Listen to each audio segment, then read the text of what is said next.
The 1950s in America are often celebrated for stylish cars, yet the decade produced some truly disappointing models.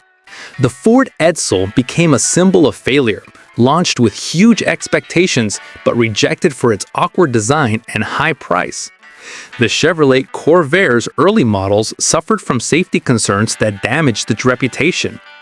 The Crosley Hotshot struggled with weak performance and low reliability, leaving drivers frustrated. The Hudson Jet tried to compete with compact cars but looked outdated from the start. These cars remind us that innovation sometimes misfires. Even during a golden age of automotive design, mistakes rolled off the assembly lines. Don't forget to subscribe. Number 5. The Ford Edsel is remembered as one of the most famous failures in American automotive history. When it arrived in 1957 for the 1958 model year, the company believed it would become an iconic symbol of progress and modern luxury. Ford invested enormous time, effort, and money into its creation, convinced that the Edsel would perfectly fill a gap in the market between Ford's mid-range cars and the more expensive Mercury line. At that time, the US economy seemed strong, families were buying more vehicles, and car design was moving toward futuristic ideas inspired by space, speed, and technology. Ford believed that buyers wanted something bold. The Edsel was meant to be the next big thing. The launch plan was massive. The marketing team poured millions into advertising. The name Edsel, honoring Henry Ford's son, was chosen after rejecting thousands of alternatives. The public saw teasers months before the car even reached the dealerships. Ford promised revolutionary engineering, superior comfort, and technology never seen on a standard passenger car. The company hoped to sell hundreds of thousands of units in the first year. Excitement was growing, expectations were high, and Ford imagined a glorious new era. However, the story went in a very different direction. When the Edsel finally appeared, the reaction was shock, and not in a positive way.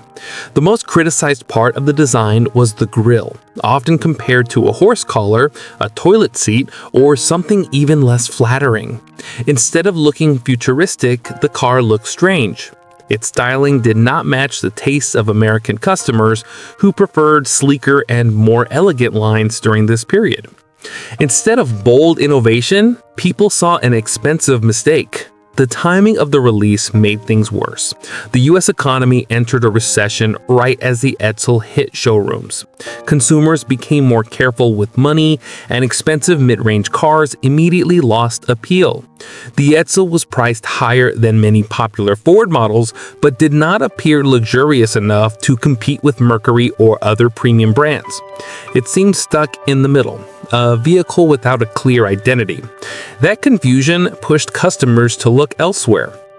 Engineering issues also damaged the Edsel's reputation. The car introduced advanced features like the push-button shifting system in the steering wheel hub. Although creative, it caused mechanical problems and confused drivers. Early production models suffered from poor quality control due to rushed factory schedules. Reliability complaints spread quickly, and once a product is viewed as unreliable, recovering trust becomes extremely difficult. Marketing errors added fuel to the disaster. The campaign promised too much and created unrealistic excitement. Ads were filled with dramatic claims about perfection and even emotional transformation. When buyers saw the real car, disappointment replaced curiosity. Ford expected crowds at dealerships, but sales fell far below projections. The brand name Edsel, instead of becoming legendary in a glorious sense, became shorthand for embarrassment. The entire project lasted only 3 model years. In 1960, Ford finally ended production, accepting huge financial losses. More than $250 million were gone, an astonishing sum for that time. The Edsel became a cultural reference, often used as an example of what happens when design, marketing, and consumer desire fail to connect. Today, however, the story has a twist. Collectors admire the edsel because of its unique place in history. What once looked strange is now viewed as an interesting symbol of ambition. The car represents the risks companies take while trying to innovate. Although the edsel failed commercially, it left a powerful lesson. Understanding what customers truly want is more important than bold promises. The Ford edsel remains a fascinating reminder that even during times of progress, not every big dream succeeds. Number 4. The Kaiser Darren is one of the most unusual and memorable American cars of the 1950s, yet its story is deeply connected to disappointment, small-scale production, and commercial failure. Created by Kaiser Motors, a company already struggling to survive in a competitive and booming automotive market, the Darren was meant to show that a smaller manufacturer could challenge giants like Ford and General Motors with innovation, beauty, and originality. Designed by the legendary Howard "Dutch" Darren, it was not just a car. It was envisioned as a bold artistic statement. Howard Darren had already built a strong reputation as a designer of elegant coach-built vehicles. He believed that automobiles should look like rolling sculptures, sleek, dramatic, and emotional. That philosophy is very clear in the Kaiser Darren. The most distinctive feature was its sliding doors, which disappeared into the body rather than opening outward. No other production car offered anything like this at the time. The design also included a long, low nose with a heart-shaped grille, gentle curves along the sides, and a soft flowing windshield line. It felt more European than American, a roadster tailor-made for cruising through sunny coastal highways. Another innovation was its fiberglass body. Following the Chevrolet Corvette, which debuted around the same time, the Kaiser Darren was one of the earliest American cars to adopt fiberglass construction. Lightweight materials promised improved performance, and the idea aligned perfectly with Darren's vision of a modern sports car. On paper, everything looked promising. The Darren was stylish, fresh, and daring. Kaiser hoped that customers who wanted something different would fall in love. The reality was more challenging. The first production models appeared for the 1954 model year, and problems quickly surfaced. The 90-horsepower Willys F-head four-cylinder engine was simply too weak for a car that looked sporty and exciting. Drivers expected speed, but the Darren delivered slow acceleration and modest overall performance. Even ordinary family cars of the time could outrun it, which damaged the fantasy that its design tried to sell. Reliability also became a concern. Fiberglass technology was still young, leading to manufacturing issues. The doors, although visually impressive, could jam easily, especially in cold weather when the materials contracted. Imagine owning a beautiful sports car, but not being able to get inside on a winter day. That frustration spread among early buyers and made the sliding door idea seem more like a gimmick than a breakthrough. Timing dealt perhaps the cruelest blow. By the early 1950s, Kaiser Motors was already losing ground at larger competitors. The American consumer market was shifting toward bigger, more powerful vehicles. Sporty roadsters, although admired, represented only a tiny portion of sales. Kaiser did not have the financial strength to support the Darren with a large marketing campaign or constant improvements. While Ford and Chevrolet fought for attention with high horsepower and dramatic styling, Kaiser struggled simply to remain alive. There was also competition from the Corvette, which offered a stronger performance image and received far more corporate support. Even though the Darren looked elegant and pure, the Corvette felt more exciting. Buyers with sporting dreams ignored the underpowered Kaiser. Production ended almost before it truly began. Only about 435 cars were built, making the Darren one of the rarest American production vehicles of its era. Not long after, Kaiser Motors stopped making passenger cars entirely. The Darren, intended to revive the company's fortunes, instead became a symbol of its final attempt to survive. Still, like many automotive failures, the Kaiser Darren gained a strange kind of afterlife. Collectors and historians appreciate it today precisely because of its uniqueness. The sliding doors that once annoyed owners are now beloved conversation starters. The curbing body, criticized by some at launch, is now admired as a design masterpiece with an unmistakable personality. Its weaknesses give it charm. It became not just a car, but a monument to courage and creativity. The Kaiser Darren teaches a valuable lesson about the risks involved in pushing boundaries. Innovation alone does not guarantee success. a good product must also meet practical expectations. Style without performance can break dreams. Small companies must carefully choose where to invest limited resources. The Darren, despite its beauty, was simply too ambitious for a company that lacked the financial strength and technological development to support it. Yet, the story remains inspiring. The Darren proved that even in the shadow of massive corporations, a designer's imagination could shine brightly. It shows that some failures are more memorable than many successes. Today, the Kaiser Darren is admired as a rare jewel from a fascinating era of experimentation in American automotive history. A reminder that every risk taken leaves a mark, even if the world is not ready to appreciate it at the time. Number 3. The Mercury Turnpike Cruiser is one of the most fascinating examples of 1950s American automotive ambition. Introduced for the 1957 model year, it was not just a car, but a technological showcase built to attract drivers who dreamed of the future. The name itself reflected the optimism of post-war America. The country was constructing long, wide highways called turnpikes, and families were traveling farther than ever before. Mercury wanted its newest flagship to be the ultimate road trip machine. The Turnpike Cruiser promised power, comfort, and futuristic flair. The design was bold, maybe too bold. The first thing people noticed was the breezeway rear window. Unlike normal windows, this one slid down electrically to improve ventilation while driving. It was clever and unusual, and it matched the era's obsession with new gadgets. The car also featured a roof design with a dramatic forward-leaning pillar, giving the impression of motion even when the vehicle was standing still. A stainless steel accent strip ran along the entire body, creating a strong visual signature. On the road, the Turnpike Cruiser looked like a spaceship on wheels, a symbol of a country dreaming of the jet age. Inside, Mercury continued the futuristic theme. Drivers received a push-button transmission system mounted on the steering wheel hub. Instead of conventional switches, the controls looked more like something from a science fiction film.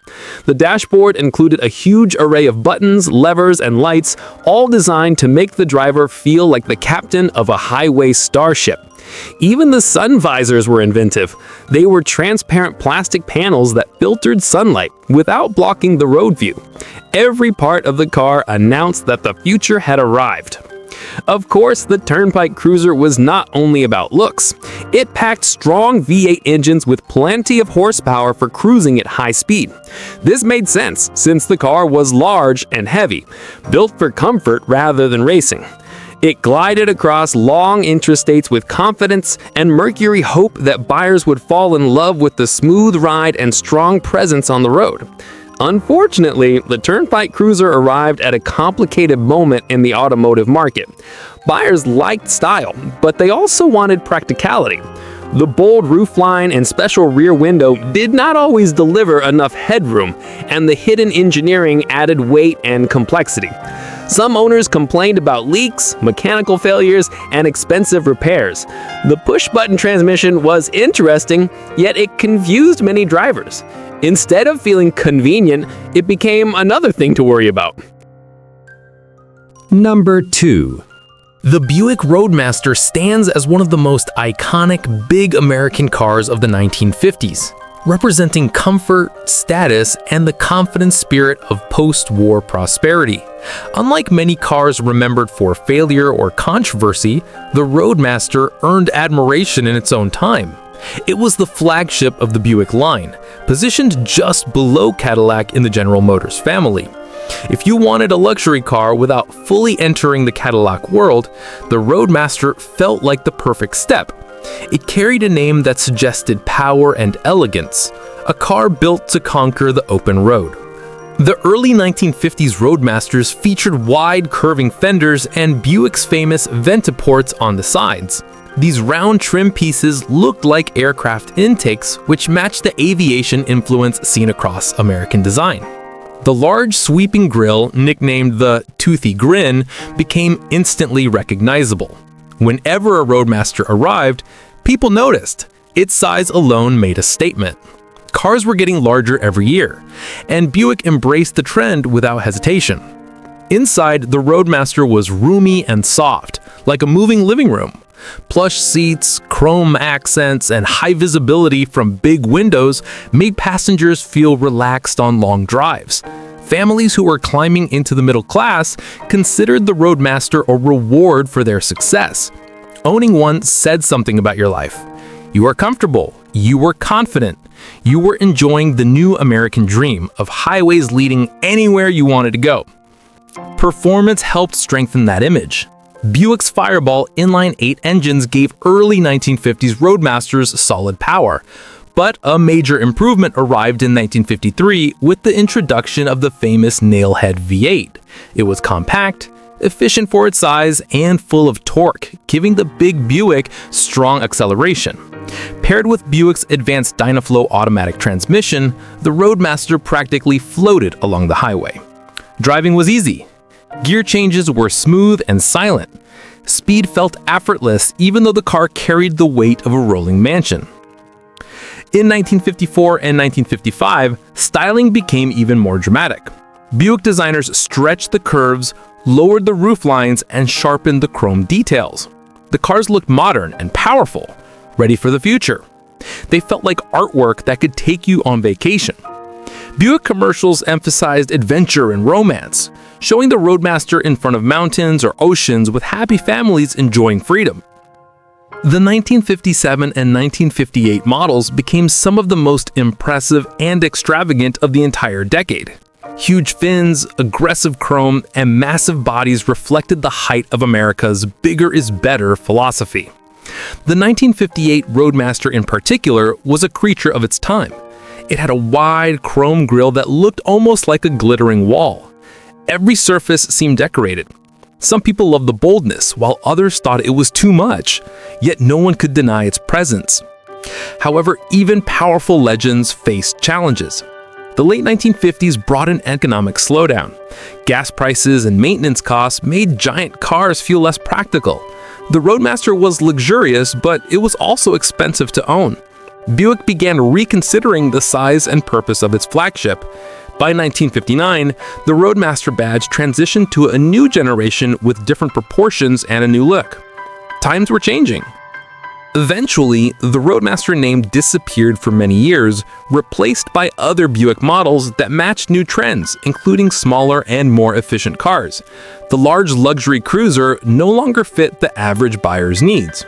Highways were still there, but the dream looked different. Today, the 1950s Roadmaster has a second life as a beloved classic. Collectors admire the craftsmanship and dramatic style. Driving one brings back the feeling of a grand era when distance felt exciting and cars promised freedom. You sit behind that big chrome grille and imagine a world where the road is open, the sun is shining, and the future is full of possibility. The Buick Roadmaster represents a spectacular moment in American automotive history. It shows how cars can reflect the hopes of an entire society. Buick built a machine that looked powerful, felt luxurious, and carried passengers into a better tomorrow. Even though the world moved on, the spirit of the Roadmaster remains alive in memory and in the hearts of those who still believe that a great journey deserves a great car. Number 1. The Oldsmobile Super 88 was one of the most influential American cars of the 1950s, a model that captured the excitement of a nation discovering speed, style, and the modern highway lifestyle. Oldsmobile had already built a strong reputation for engineering innovation, and the Super 88 became the perfect example of how technology and design could work together to create a memorable driving experience. This car was not just transportation, it symbolized a rising energy in American culture. The story of the Super 88 really took off when Oldsmobile introduced its famous Rocket V8 engine. That Rocket name was more than a marketing trick. During the early years of the space age, Americans were obsessed with new possibilities and powerful machines. The Rocket engine delivered impressive horsepower and lively acceleration, making the Super 88 feel thrilling to drive. Suddenly, performance was no longer only for expensive sports cars. Ordinary families could enjoy speed with a touch of glamour. Design also played a major role in the Super 88's appeal. Oldsmobile embraced the aerodynamic shapes that defined the decade. Smooth curves, bold chrome trim, and wide grilles gave the car a strong presence on the road. As the years went on, fins grew taller and more dramatic, showing customers that this machine belonged to a fast-changing world. Each new model year looked a little more futuristic than the last. Inside the Super 88, passengers enjoyed a comfortable and stylish environment. The cabin was spacious and bright, thanks to large windows and thoughtful seating layouts. Drivers loved the easy handling and smooth ride, especially with the optional Hydra-matic automatic transmission. Long-distance travel became more pleasurable than ever, which mattered greatly during a time when the United States was building its famous interstate highway system. Oldsmobile found success by positioning the Super 88 in a sweet spot within the market. It was more affordable than luxury brands such as Cadillac, yet it still offered impressive power and upscale features. Buyers who wanted something extra without overspending saw the Super 88 as the right choice. It became a favorite for families, businessmen, and even police departments that valued its strong performance. Through the mid-1950s, the Super 88 gained a reputation not only for power, but also for reliability. It could handle everyday driving with confidence and still deliver excitement. Magazines praised it, and it performed well in stock car racing events, proving its strength under pressure. The image of the rocket engine became a cultural icon, representing a new chapter in American automotive progress. Although the automotive world continued evolving quickly, the Super 88 remained one of Oldsmobile's most important successes of the decade. It captured the essential spirit of the 1950s: optimism, bold design, and a love for the open road. While other models faded into history, the Super 88 kept its shine. Today, classic car enthusiasts look back at the Super 88 with admiration. It stands as a reminder of a time when cars were designed to inspire as much as they were built to function. Driving a well-preserved Super 88 feels like traveling into the golden age of American horsepower, where the highway stretched endlessly forward and the world seemed full of possibility.